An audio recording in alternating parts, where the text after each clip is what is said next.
হঠাৎ করেই বদলে গেছে সব কিছু। এবং আমি নিজে গত 5 বছরের অধিক সময় সীমান্তে হত্যা নিয়ে মিনিমাম 100টা নিউজ করছি।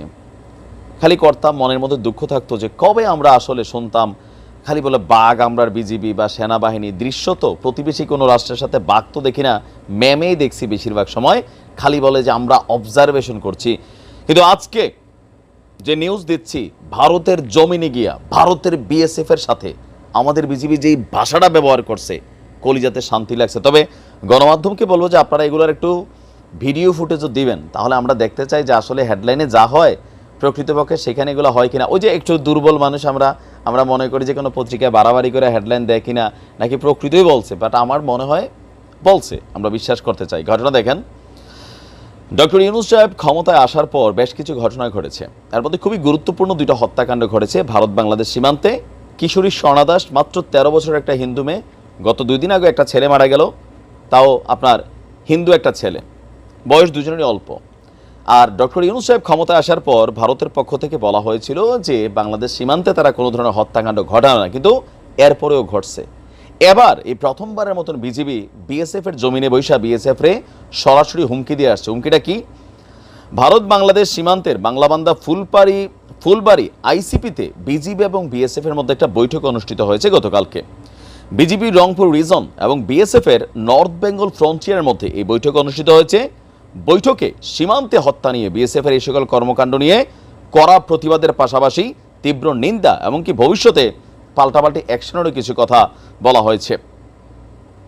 বিজিবি তাদের প্রেস বিজ্ঞপ্তিতে বলেছে, ভারতের অভ্যন্তরে ফুলবাড়িতে এই বৈঠকটি অনুষ্ঠিত হয়েছে। এতে বিজিবির পক্ষে Rangpur region commander brigadier general Khandaker Shafiquzzaman, Thakurgaon আপনার sector commander colonel Mohammad Tauhidur Rahman এবং বিজিবির অন্যান্য কর্মকর্তারা ভারতে ঢুকেছেন। অপরদিকে বিএসএফ এর পক্ষে বিএসএফ নর্থ বেঙ্গল ফ্রন্টিয়ারের আইজি শ্রী সূর্যা কুমার শর্মা এবং শিলিগুড়ি ও কিষানগঞ্জ সেক্টরের ডিআইজি সহ বাহিনীর অন্যান্য কর্মকর্তারা অংশগ্রহণ করেছেন।